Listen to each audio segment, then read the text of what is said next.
शेतकऱ्याला हेक्टरी 50,000 रुपये मिळालेच पाहिजे. पण ते देईपर्यंत कर्जमुक्ती तर करायला लावायची.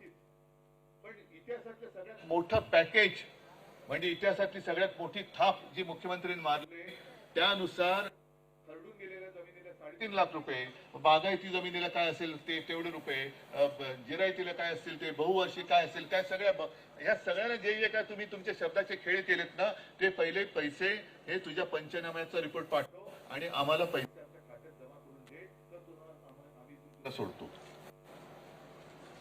आणि दुसरा एक महत्वाचा आणखीन एक भाग की निवडणुका तरी येणार.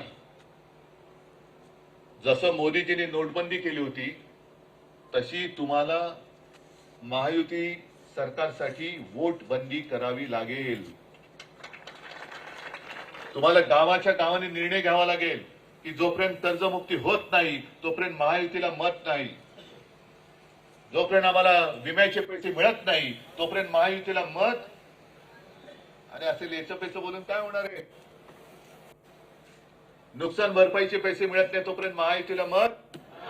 शाबास. कर्जमुक्ती होत नाही तोपर्यंत महायुतीला मत. मग गावागावात बोर्ड लागले पाहिजे ते की जोपर्यंत हे नाही. कारण त्या निवडणुकीच्या आधी तुम्ही सांगितलं ना मुख्यमंत्री, आता मुख्यमंत्री तेव्हा उप होते, भाजपचं सरकार आलं तर आम्ही शेतकऱ्याचा 7-12 करू, कोरा कोरा कोरा. आणि आता विचारलं तर सांगतायत आम्ही योग्य वेळेला करू.